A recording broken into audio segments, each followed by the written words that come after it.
Friend, GSQ digital school जा रहा है अपने नए मेहमान के साथ लाइव। हमारे साथ ज्वाइन रहें। अस्सलाम वालेकुम, मैं हूं नादिर शकील और मेरा ताल्लुक रोशनी के शहर कराची से है और मैं GSQ डिजिटल स्कूल के इंटरव्यू डिपार्टमेंट की हेड हूं और मेरा मकसद है कि मैं ज़्यादा से ज़्यादा लोगों को फ्रीलांसिंग के बारे में बता सकूं ताकि लोग अपने माशी मसाइल पर काबू पा सकें और कुछ स्किल्स सीख कर अर्निंग कर सकें। इसी मकसद के उसूल के लिए आज हमारे साथ मौजूद हैं फराज हुसैन और इनका ताल्लुक लाड़काना से है। ये डिजिटल मार्केटर हैं, एंटरप्रेन्योर हैं और एआई एक्सपर्ट हैं। तो बिला ताखिर अपने मेहमान को वेलकम करते हैं और जानते हैं उनसे उन्हीं के बारे में। अस्सलाम वालेकुम सर, कैसे हैं आप? जी अल्हम्दुलिल्लाह। आप सुनाएं, आप कैसी हैं? ठीक हैं?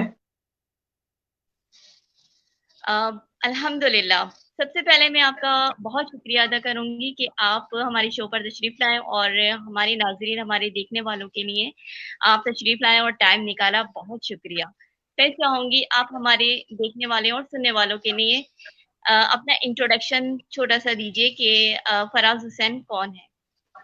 तो मेरा नाम, जैसा आपने बताया, फराज हुसैन है और मेरा ताल्लुक लाड़काना से है। और उसके अलावा मैं कराची में रहता हूँ आजकल, और मैं डिजिटल मार्केटिंग और आर्टिफिशियल इंटेलिजेंस में काम करता हूँ।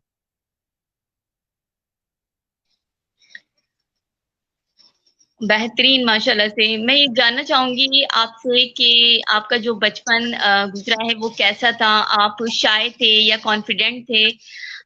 या आपकी एजुकेशन के हवाले से हमें थोड़ा सा बैकग्राउंड बताएं कि आपका ताल्लुक कहाँ से और कहाँ से आपने अपनी एजुकेशन मुकम्मल की? तो एजुकेशन मेरी सारी कराची की है, बचपन से लेकर यूनिवर्सिटी तक। और बचपन में सिंध मदरसातुल इस्लाम जाते थे हम लोग, जो कायद आजम का भी स्कूल है। मैट्रिक मैंने वहां से किया और इंटर फिर मैंने गवर्नमेंट डिग्री कॉलेज एसआरी मस्जिद से किया। तो बचपन बहुत अच्छा था अल्हम्दुलिल्लाह। जहाँ तक बात रही शायनेस की, तो बिल्कुल मैं शाय था। शाय इन द सेंस के समझ नहीं आता था क्या बात करूं, इतना बोलता नहीं था क्लास में भी और वैसे भी। लेकिन फिर नाइन्थ के बाद जो है वो लाइफ एक तरह से चेंज हो गई, क्योंकि नाइन्थ में मैं पूरे स्कूल का डिप्टी प्रीफेक्ट बनाया गया। मुझे नहीं पता था कि सर ने क्या देख के मुझे बनाया, लेकिन बस बनाया। तो उसके बाद फिर खुद ही क्या कहते हैं, कॉन्फिडेंस आना शुरू हो गया। बेहतरीन, माशाल्लाह से। आपने यूनिवर्सिटी लाइफ भी यूनिवर्सिटी लाइफ तक आपने एजुकेशन हासिल की है। मैं आपसे जानना चाहूंगी कि आप डिजिटल मार्केटिंग में किस तरीके से आए? तो डिजिटल मार्केटिंग में ऐसा है कि 2017 में मैंने जब ग्रेजुएशन की, तो उस टाइम पे क्योंकि न्यू न्यू था सब, तो मुझे जॉब वगैरह भी चाहिए थी। तो artificial intelligence as a AI developer मैंने जॉब शुरू की, और वो मेरी एक तरह से फर्स्ट जॉब थी। उसके बाद मैंने देखा कि इसमें मैं इतने ज्यादा पैसे नहीं कमा रहा, तो क्यों ना मैं कुछ और ट्राई करूं। तो मेरे दोस्त वगैरह होते थे, वो डिजिटल मार्केटिंग करते थे, तो मैंने उनसे पूछा, सीखा कि आप लोग क्या कर रहे हो, कैसे कर रहे हो और कैसे इससे पैसे कमाते हो। तो कुछ लोगों ने थोड़ी सी बातें बताई, किसने क्या बताया। तो सबको मिला के मैंने समझ लिया कि एक्चुअली करना क्या है। तो उसके बाद फिर मैंने डिजिटल मार्केटिंग भी शुरू की, और डिफरेंट क्लाइंट्स मुझे मिले पूरी दुनिया से, जिसके लिए मैं अभी काम कर रहा हूँ।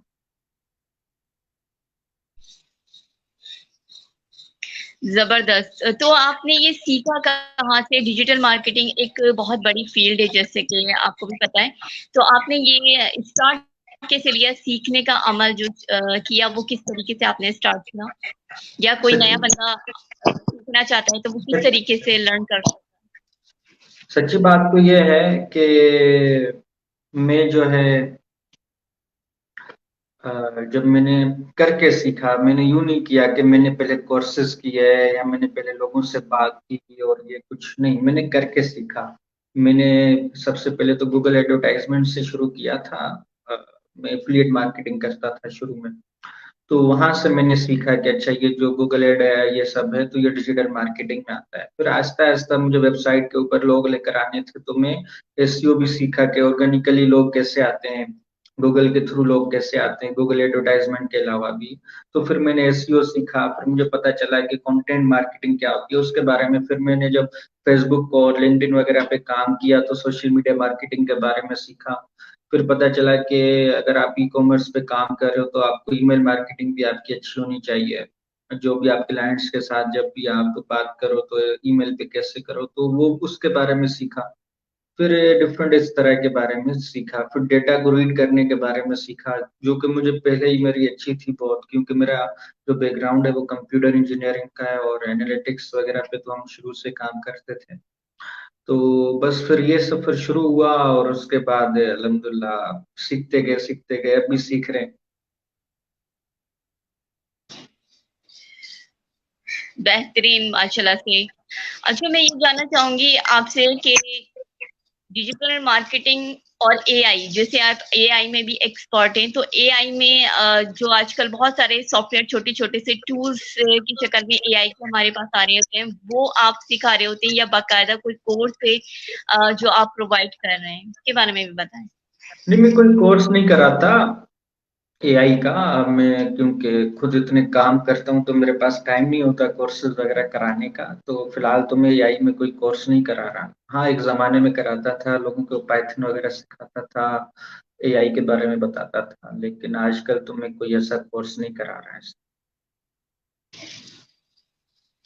सही। मैं आपसे जानना चाहूंगी कि आने वाले दौर में एआई का कितना बड़ा हाथ होगा, कितनी लोगों पे जो है वो हुकूमत कर रहा होगा, कितने लोग जो है एआई यूज कर रहे होंगे, आप क्या सोचते हैं इस बारे में?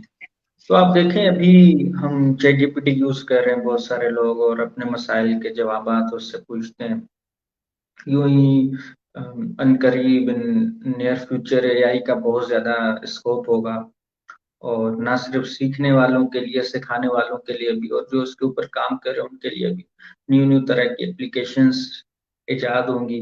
जिस तरह हम आजकल डॉक्टर के पास जाते हैं, क्या पता है एआई के ऐसे सॉफ्टवेयर आ जाएं, ऐसे बोर्ड्स आ जाएं जिनके पास हम जाएं, एआई डॉक्टर हो। और इसी के तरह डिफरेंट तरह के दूसरे जो प्रॉब्लम्स हम डेली लाइफ में फेस करते हैं, तो क्या पता है इंसानों के पास जाने के बजाय मशीनों के पास जाके वो मसले अपने हल कराएं। उसकी बहुत सिंपल सी मिसाल है कि मशीन तो कार भी है, तो कार हम चलाते हैं और चले जाते हैं अपने जो भी हमारी मंजिल होती है उसकी तरफ। तो पहले तो लोग जो इस्तेमाल करते थे वो आपको पता है जानवर वगैरह इस्तेमाल करते थे, लेकिन अब तो मशीनें इस्तेमाल कर रहे हैं, तो एडवांसमेंट हुई है। तो यूं ही क्या पता आगे वाले दौर में इंसान ऐसी मशीनें इस्तेमाल करें जो आजकल हमारे जहनों में भी नहीं है कि ये क्या इजाद भी हो सकती हैं। मेरे ख्याल से 10 साल पहले किसी ने नहीं सोचा होगा कि चैट जीपीटी जैसी भी कोई चीज आ सकती है। 20 साल पहले शायद किसी ने नहीं सोचा होगा कि सेल्फ ड्राइविंग कार भी हो सकती है, कार खुद ही चले और आप सिर्फ उसमें लोकेशन डालें और वो आपको वहां पे पहुंचा देगी। तो यूं तरक्की हो रही है। एआई एक बहुत अच्छी फील्ड है, बहुत ही वास्ट फील्ड है, और एक तरह से एडवांसमेंट हो रही है उसके अंदर। तो इसी तरह बहुत सारी और भी इमर्जिंग टेक्नोलॉजीज हैं जिसके ऊपर इंसान बहुत अच्छा काम कर रहा है, और दिन ब दिन न्यू न्यू चीजें आ रही हैं इसके अंदर। बिल्कुल सही कहा आपने। इतनी तेजी से जो है एआई डेवलप हो रहा है, बहुत सारी चीजें इसमें आती जा रही हैं, लेकिन इसमें भी हमारा पाकिस्तान पीछे है, क्योंकि काफी चीजें जो है बाहर के ममालिक में आ चुकी हैं, लेकिन पाकिस्तान में अभी भी लैकिंग है सिखाने वालों की और सीखने वालों की और अवेयरनेस देने वालों की, कि इतना लोगों को पता ही नहीं है कि एआई जो है वो इतना ज्यादा एडवांस हो गया है, इतनी सारी चीजें कवर कर रहा है, और इंफॉर्मेशन इतनी, जिंदगी को आसान करने के तरीके हम किस किस तरीके से इसे यूटिलाइज कर सकते हैं वो हमें बता रहा है। बेहतरीन। मैं आपसे ये जानना चाहूंगी भाई, आप किसी के साथ जॉब कर रहे हैं किसी के पास, या आप अपना फ्रीलांसर हैं? नहीं, मैं फ्रीलांसर हूँ एक तरह से, और उसके अलावा मेरी अपनी कंपनी भी है।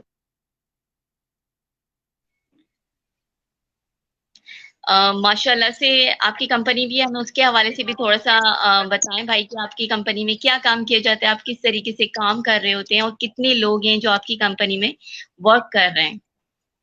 तो अभी हम लोग 10 लोग हैं जो कि कंपनी में काम कर रहे हैं, और उसके अलावा अभी एक न्यू फोरम भी बनाया है प्रो एआई थिंक टैंक के नाम से।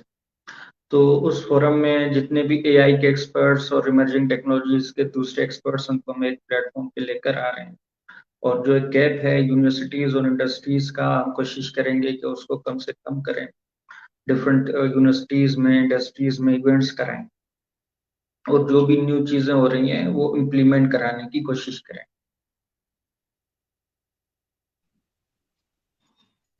बेहतरीन भाई, आपने कारोबार करने के बारे में कैसे सोचा? आप कहीं जॉब भी कर सकते थे, आपने अच्छा, आपकी तालीमी बैकग्राउंड बहुत अच्छा है, तो आप कहीं जॉब भी कर सकते थे। अपना कारोबार शुरू करना और फिर उस पे वर्क करना, ये कैसे आपके माइंड में आया कि मुझे अपना कुछ करना है और इसी में आगे बढ़ना है? तो बेसिकली क्या हुआ कि मैंने देखा कि मैं जब जॉब कर रहा था तो 25,000 30,000 की सैलरी होती थी, पूरा दिन बंदा काम करे, मजा नहीं आ रहा था। तो मैंने कहा मुझे कुछ अलग करना है, मुझे ग्रो करना है और कुछ बनना है मुझे ना, क्योंकि जॉब के चक्कर में तो मैं 5 साल भी शायद मेरी मैक्सिमम 1 लाख सैलरी हो, उससे मुझे कुछ फायदा नहीं होना ऐसा। तो फिर मैंने कहा, सोचा कि बजाय मैं दूसरों के लिए इतनी मेहनत करूं, क्यों ना अपने लिए मेहनत करूं। तो बस वही जहन में आया और उसके बाद फिर अपना काम शुरू करना शुरू कर लिया।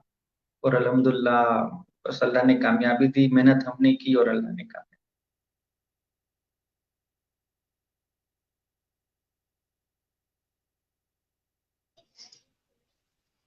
सही, बेहतरीन। मैं चाहूँगी कि आप हमारे जो देखने वाले, सुनने वाले हैं, उनको भी ये डिफ़ाइन करें कि कारोबार, अपना कारोबार और जॉब में कितना डिफ़रेंस होता है। आप जो है अपना कारोबार शुरू करें, फ्रीलांसिंग की कोई फ़ील्ड सीखें, कोई स्किल सीखें और ग्रो अप करें। तो इसके हवाले से भी कुछ हमारे पैगाम दीजिए हमारे देखने वाले और सुनने वालों के लिए। होता क्या है कि आजकल की सोसाइटी ऐसी है, हमारा एजुकेशन सिस्टम ऐसा है कि हमें ये सिखाया जाता है कि लोगों के लिए कैसे काम करें, लेकिन अपने लिए काम करने के बारे में हमें आई थिंक कोई नहीं सिखाता। तो ये एक बहुत ही मुश्किल चीज है, क्योंकि अपना कारोबार करना, अपने काम करने के लिए एक तो सब्र भी चाहिए, दूसरी हिम्मत भी चाहिए। आपको रिस्क लेना भी आना चाहिए, क्योंकि आपको कंफर्ट जोन से बाहर निकल के काम करना होगा। क्योंकि ऐसा नहीं है कि अगर 100 लोग अपना काम करेंगे और 100 लोग ही कामयाब होंगे, क्या पता 100 लोगों में से सिर्फ 2 लोग कामयाब हों। लेकिन यह है कि अगर आप लगे रहेंगे, कंसिस्टेंसी होगी आपके अंदर, तो शायद आज कामयाबी ना मिले, कल ना मिले, 1 महीने बाद ना मिले, लेकिन क्या पता बाद में मिल जाए। तो मैं बस यही कहना चाहूंगा कि कंसिस्टेंसी बहुत जरूरी है लाइफ में। अगर एक दिन कामयाबी नहीं मिलती तो इसका मतलब ये नहीं है कि कभी नहीं मिलेगी। आप अब जैसे कि आप में एक छोटी सी मिसाल है, ये इंडिया का जो मिशन गया चांद के ऊपर, तो ये तीसरा मिशन था। 2 पहले कामयाब नहीं हुए उस तरह से जिस तरह होने चाहिए। तो अगर वो तीसरा ना भेजते तो वो कभी भी चांद पे ना पहुंचते, लेकिन उन्होंने ट्राई किया। यूं ही बहुत सारी ऐसी मिसालें हैं, बहुत सारे ऐसे, आप जितने भी फाउंडर्स को देख लें स्टार्टअप्स के, या जितने भी कंपनी के फाउंडर्स को देखें, तो ऐसा नहीं है कि वो उनकी पहली कंपनी होगी, मे बी वो उनकी दूसरी हो, तीसरी हो, चौथी हो, उसमें उनको कामयाबी मिली हो। तो ये जरूरी नहीं है कि आपको हमेशा पहले स्टार्टअप या पहली कंपनी में कामयाबी मिले। मेरे खुद के कोई 2-3 फेल्यूर स्टार्टअप्स हैं, मैं कुछ नहीं कर पाया उनके साथ, मुझे उल्टा नुकसान हुआ, लेकिन हार नहीं मानी, गिव अप नहीं करना बस अपनी लाइफ। सही, बेहतरीन। काम से पीछे नहीं हटना है, काम करते रहना है, आगे बढ़ना है। अगर कुछ सोच लिया है तो उसको अच्छा से सीखना है, उसको पॉलिश करना है और आगे बढ़ना है। और जैसा आपने कहा भाई कि उतार-चढ़ाव आता रहता है, तो उन सब चीज़ों के लिए भी तैयार रहना है और अपना कारोबार ग्रो करना है, तो कामयाबी इंशाअल्लाह ताला ज़रूर मिलेगी। आपने इवेंट्स के बारे में बात की कि डिफरेंट इवेंट्स किए जाते हैं और कनेक्ट किया जाता है लोगों को। इसके हवाले से भी थोड़ा-सा बताएँ कि अभी आप एक्सपो में भी एग्ज़िबिशन लगी थी, उसमें भी आप गए थे आईटी के हवाले से, आप एज़ अ गेस्ट। तो उससे फ़ायदा क्या होता है? एक आम इंसान को या फिर वहाँ जो लोग आ रहे हैं आपको सुनने, आपको देखने, फ़ायदा क्या होता है इसका? तो होता क्या है कि नेटवर्किंग होती है, तो किसी ने कहा है your network is your net worth. तो आप जब ऐसे इवेंट्स में जाते हैं तो आपको लाइक माइंडेड लोग मिलते हैं, जो कि बहुत सारे ऐसे लोग मिल सकते हैं वहाँ पे आपको, जो आपकी फील्ड के अंदर ही काम कर रहे हैं, एक्सपर्ट्स हैं, उनकी अपनी कंपनीज हैं, आप उनसे सीख सकते हो बहुत ज्यादा। आपकी नेटवर्किंग बनेगी, आपके विजिटिंग कार्ड्स एक्सचेंज होंगे, बाद में आपको कोई भी काम हो सकता है या कुछ भी हो सकता है तो आप इजीली वो कर सकते हैं। उसके अलावा आपके अंदर कॉन्फिडेंस भी आता है लोगों से मिलने का। फेसबुक पे अगर आपने किसी से बात की तो वो तो कंप्यूटर स्क्रीन के सामने है ना, लेकिन इन पर्सन मिलने में और उसमें बहुत फर्क होता है। इन पर्सन मिलने से आपको अगले की पर्सनैलिटी का भी अंदाजा होता है, आपको ये भी अंदाजा होता है कि वो किस तरह बात करता है, किस तरह लोगों से मिल रहा है, वो किस तरह चीजें कर रहा है। तो आप भी कोशिश करते हो कि मैं भी उस तरह लोगों से बात करूं, उस तरह लोगों से मिलूं। अच्छा यूं मिला जाता है, अच्छा यूं बात की जाती है, तो आप सीखते हो आहिस्ता आहिस्ता। और आप ये देखते हो कि वो कामयाब क्यों है, मतलब ऐसी क्या वजह है कि वो कामयाब है और मैं अभी तक स्ट्रगल कर रहा हूँ, कोई तो वजह होगी। तो आप फिर वो इन पर्सन उनसे बात कर सकते हैं, उनसे सीख सकते हैं। और ऐसी बहुत सारी चीजें हैं जिनका फायदा होता है। असल फायदा तो यही होता है कि आपका अंदर कॉन्फिडेंस आता है, और आप ये भी देखते हो कि यार अगर ये कर सकता है तो मैं क्यों नहीं कर सकता। बिल्कुल सही। बहुत अच्छा आपने डिफाइन किया कि इवेंट्स में जाना चाहिए, लोगों से मिलना चाहिए, अपनी जो है फ्रेंड सर्कल बढ़ाना चाहिए, लोगों से सीखना चाहिए कि किस तरीके से हो रहा है काम, किस तरीके से किया जा रहा है, अपने आप को ग्रो कैसे कर सकते हैं। अगर कोई कामयाब फ्रीलांसर या कोई कारोबारी बंदा है, अगर वो इवेंट्स कर रहा है तो वो क्यों कर रहा है, उसकी वजह क्या है, और ये सारी चीजें जो है हमें इंफॉर्मेशन मिलती है। बेहतरीन। अच्छा भाई, मैं आपकी वॉल देख रही थी एफबी की, तो उसमें आपने बहुत सारे इंटरव्यूज भी कलेक्ट किए हैं। मुझे इंटरव्यू के हवाले से बताएं कि आपने इंटरव्यू लेना कैसे स्टार्ट किया। वो रेहानल्ला वाला ने मुझे कहा था इंटरव्यूज लेने का, कोई 4-5 साल पहले, तो तब भी मैं लेता था, फिर बीच में खत्म हो गया, कुछ मेरी मसरूफियात थी, मैं बहुत बिजी हो गया था। तो फिर मैंने सोचा कि चले हफ्ते में 1-2 घंटा निकाल लेते हैं लोगों के लिए भी, कि अच्छे अच्छे लोगों से इंटरव्यू कर लेते हैं ताकि दूसरे लोगों का भी फायदा हो। तो बस इस वजह से थोड़ा सा इंटरव्यूज वगैरह लेना भी शुरू कर लिए दोबारा। आपने पहले भी इंटरव्यूज लिए, वो तो मैं पीछे तक नहीं गई थी, लेकिन मैंने शुरू किया, अभी भी आपने रिसेंटली शुरू किए हैं इंटरव्यूज। मैं आपसे जानना चाहती हूँ कि आपको क्या फायदा हुआ इंटरव्यू लेने से। बहुत सारे फायदे हो सकते हैं, फायदे हुए भी टू बी ऑनेस्ट। एक तो ये कि इंटरव्यू लेते कैसे हैं, लोगों से बात कैसे करते हैं, क्या क्या सवाल करते हैं। उसके अलावा ये भी फायदा हुआ कि जाहिर सी बात है, हर एक इंसान के पास अलग अलग तरह की नॉलेज होती है, उनके एक्सपीरियंसेस होते हैं, और उनसे आप बहुत कुछ सीख सकते हो। तो क्या पता आपका पर्सपेक्टिव एक हो, लेकिन आप किसी और से बात सुनो तो अच्छा ये यूं इस एंगल से भी देख सकते हैं इस चीज को, अच्छा इसका मतलब ये भी हो सकता है। तो आपकी नॉलेज भी इंक्रीज हो रही होती है। तो ये मतलब कुछ ऐसे फवायद हैं जो कि आपको लॉन्ग टर्म में भी फायदा दे सकते हैं।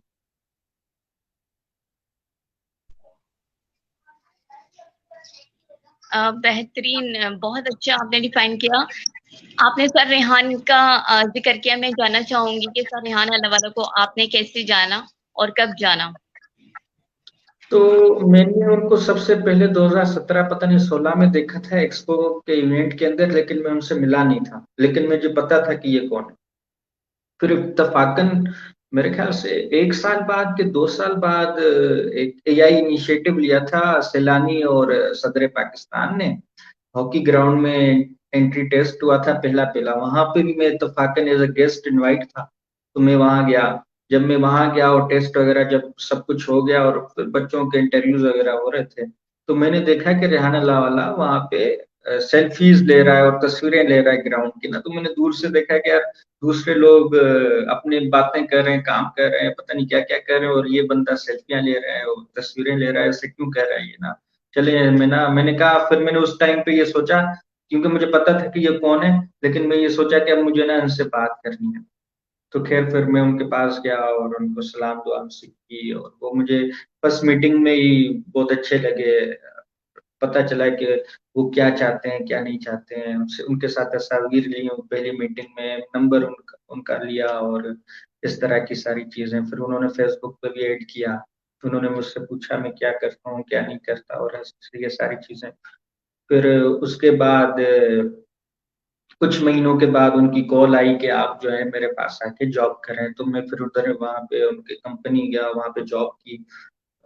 कुछ महीने जॉब की और फिर उसके बाद मैं दूसरी जगह चला।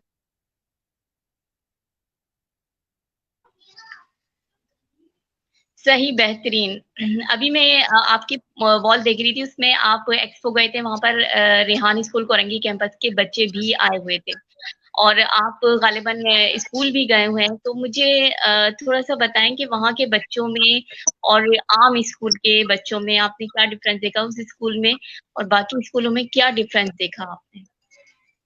एक्चुअली मैं कभी स्कूल गया तो नहीं, लेकिन मेरी ख्वाहिश है कि मैं स्कूल जाऊँ, Rehan school.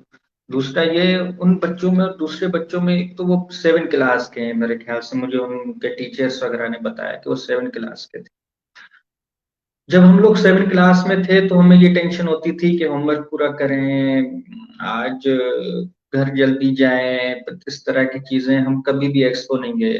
To be honest, मैंने उस टाइम पे एक्सपो का नाम भी नहीं सुना था कि ऐसा भी कुछ होता है। लेकिन ये बच्चे उस एज में एक्सपो जा रहे हैं, लोगों से के साथ मिल रहे हैं, सेल्फीज़ ले रहे हैं, उनसे इंटरव्यूज़ ले रहे हैं। तो एक तो इनका कॉन्फिडेंस बूस्ट अप हो रहा है कि इनको नॉलेज मिल रही है। उसके अलावा इनके पास गोल्स हैं, इनको पता है कि इनको क्या करना है। तो ये ऐसी-ऐसी चीज़ें सीखते हैं जो कि यूनिवर्सिटी के बच्चे भी नहीं सीखते हैं। मतलब इनको अभी से पता है कि फाइवर क्या होता है, अपवर्क क्या होता है, आप ऑनलाइन कैसे कमा सकते हैं, ठीक है? डिजिटल मार्केटिंग क्या होती है, एआई क्या होती है, इनको अभी से सारी चीज़ों की बेसिक नॉलेज है। तो अगर इस उम्र में उनको ये नॉलेज आ गई है, तो आई थिंक वो अगले 3 साल में भी 5 साल में ऐसा कुछ कर सकते हैं जो कि हम इस एज में भी नहीं कर पा रहे हैं।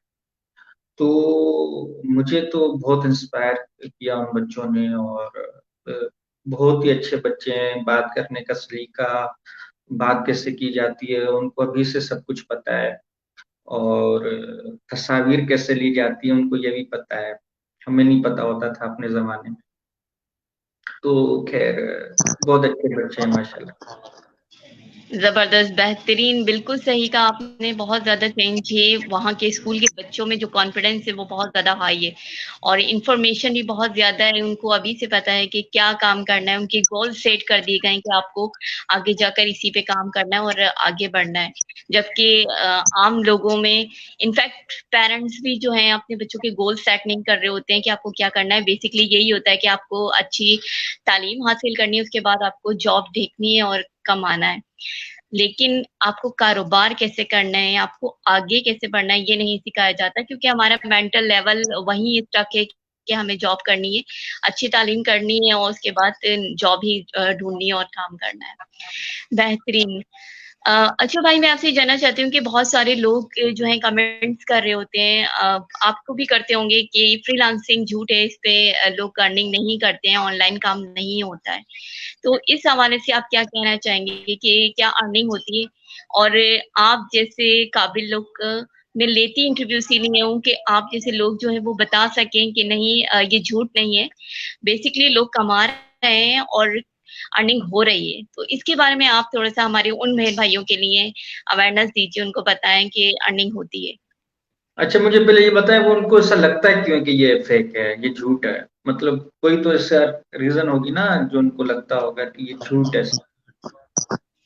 बहुत सारे लोग ऐसे होते हैं जो 3 मंथ का कोर्स करके छोड़ देते हैं और फिर वो कंसिस्टेंसी से काम नहीं करते। मुझे लगता है कि ये एक मेन रीज़न होता है कि जब आप काम नहीं करते हो, 3 महीने का कोर्स करने के बाद आप छोड़ देते हो, तो अर्निंग नहीं होती है। फिर वो लोग जो हैं वो नेगेटिविटी फैला रहे होते हैं, क्योंकि उनकी अपनी कुछ ग्रोथ नहीं हो पाती और वो उस लेवल पर नहीं जाते। जबकि ऐसा नहीं होता है, आपको कोर्स करने के बाद सीखना चाहिए बल्कि मैं आपकी मिसाल दूँगी कि आपने फ़ील्ड में आके सीखा कि किस तरीके से काम किया जा रहा है और मुझे किस तरीके से करना है। तो ये एक बड़ी मिसाल है। तो आप क्या कहना चाहेंगे भाई? मुझे तो बहुत लोग इस तरह करते हैं कि ऑनलाइन गलत है, झूठ बोल रहे हैं, इस तरह नहीं कमाते हैं लोग। आप कमाती हैं ऑनलाइन?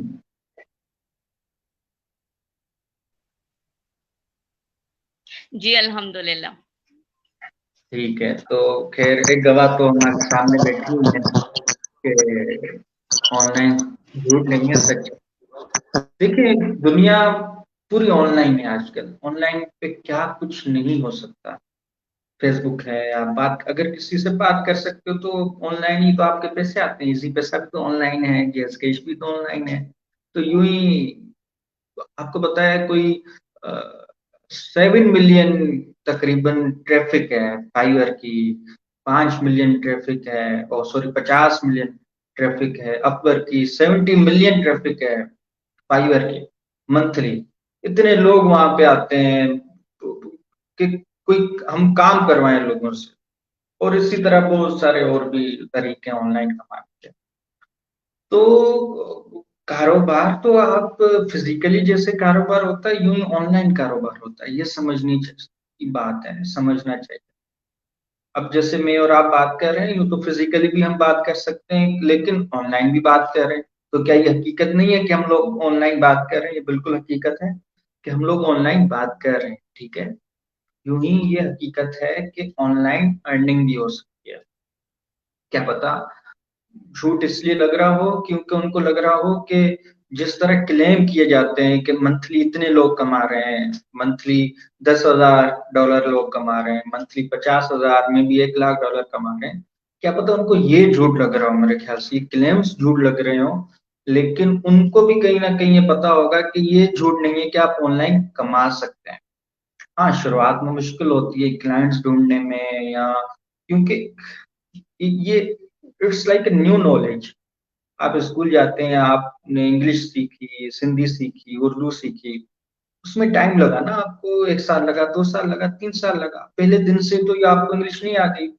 आपको पहले एबीसी सिखाते हैं, फिर आपको सिखाते हैं कि दो अल्फाज मिलके क्या बनता है, फिर आपको सिखाते हैं कि बहुत सारे अल्फाज मिलके लफ्ज बनाते हैं, फिर लफ्ज मिलके क्या होता है, मतलब जुमला क्या कहते हैं, जुमले को क्या कहते हैं, जुमला कैसे लिखते हैं। फिर उसके बाद आपको पता चलता है कि अच्छा मजमून कैसे लिखते हैं, अच्छा लिखते कैसे हैं, तो आपको ये सीख जाते हो ना बाद में। पहले दिन से तो आपको नहीं पता होता है।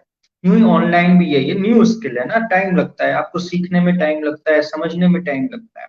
उसकी एबीसी सीखें पहले, फिर ये सीखें कि क्लाइंट्स कैसे लेकर आएंगे। वो जरूरी नहीं क्लाइंट मतलब आप ई कॉमर्स कर लें, आप एफिलिएट मार्केटिंग कर लें, आप यूट्यूब वीडियोस के थ्रू अर्निंग करें, आप फेसबुक स्ट्रीम के थ्रू अर्निंग करें। जो कि हम अभी सिखाएंगे भी इंशाल्लाह। फेसबुक स्ट्रीम कोई 600 से ज्यादा बच्चे हमारे पास आ गए जिन्होंने रजिस्टर किया है, और उनको हमने व्हाट्सएप ग्रुप में भी ऐड किया है।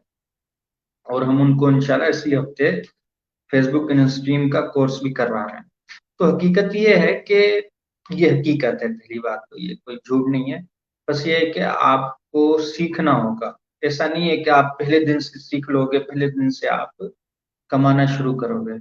टाइम लगेगा लेकिन इंशाल्लाह आप सीख जाओगे और कमाने शुरू भी हो जाओगे, और आपको तब पता चलेगा कि ये सच है।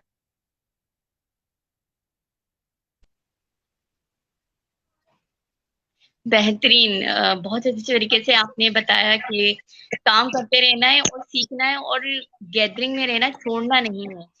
तो ऑनलाइन होगा, और आपने बहुत अच्छे तरीके से बताया कि अभी जो है हमारा हर निज़ाम जो है वो ऑनलाइन पे चल रहा है। आप अभी ऑनलाइन शॉपिंग कर सकते हैं, फूड का चल रहा है, आप कार कर सकते हैं। तो ये सारी चीज़ें भी ऑनलाइन ही चल रही हैं, तो क्यों अर्निंग क्यों नहीं कर सकता बंदा? जब खरीद और फरोख्त हो सकती है, तो ये अर्निंग ही हो रही है एक तरीके से। तो क्यों बिल्कुल इसको गलत कहा जा रहा है? बेहतरीन, बहुत शुक्रिया भाई, आपसे बात करके बहुत अच्छा लगा। मैं चाहूँगी आप हमारे देखने वाले, सुनने वालों के लिए छोटा-सा पैगाम दीजिए। पैगाम तो बहुत दे दिए, इतना ही पैगाम ही तो दे रहे थे खैर। लेकिन मैं ये कहना चाहूंगा कि खुश रहें, खुश रखें अपने लिए और अपनों के लिए। ठीक है, बस यही कहना चाहूंगा। और वो जो मेहनत मेहनत करते रहें। आज कामयाबी नहीं मिले, मैं भी कल मिले, परसों मिले, 1 महीने बाद मिले, कभी ना कभी मिल जाएगी। तो मेहनत करते रहें बस। इंशाल्लाह, इंशाल्लाह। बेहतरीन, बेहतरीन आपका पैगाम, और बहुत सारी आपने जो हमें इन्फॉर्मेशन दी, वो भी सारी मोटिवेट ही करने के लिए थी कि किस तरीके से काम स्टार्ट कर सकते हैं। आपको भी एक लॉन्ग टाइम लगा है, लेकिन हिम्मत नहीं हारी, काम करते रहे और आज माशाल्लाह से आपकी अपनी कंपनी है, रन कर रहे हैं और मज़ीद लोगों को सिखाने के लिए भी आप तैयारी कर रहे हैं कि मैं और लोगों को भी सिखाऊँ। तो ये एक बहुत बड़ा काम है, बहुत बड़ा मिशन है, आपकी बहुत बड़ी कामयाबी है कि बहुत आप शुक्रिया। जो है अब इस मुकाम पर हैं। बहुत बहुत शुक्रिया, बात करके बहुत अच्छा लगा और बहुत सारी इन्फॉर्मेशन मिली। जी, थैंक यू सो मच। बहुत शुक्रिया भाई। नाज़रीन, ये थे हमारे साथ फराज हुसैन। उम्मीद है आज के जो हमारा इंटरव्यू था उसमें आपने बहुत कुछ सीखा होगा, बहुत कुछ जाना होगा। इसी पैगाम के साथ कि अपना बहुत ख्याल रखें। अल्लाह हाफ़िज़। पाकिस्तान ज़िंदाबाद।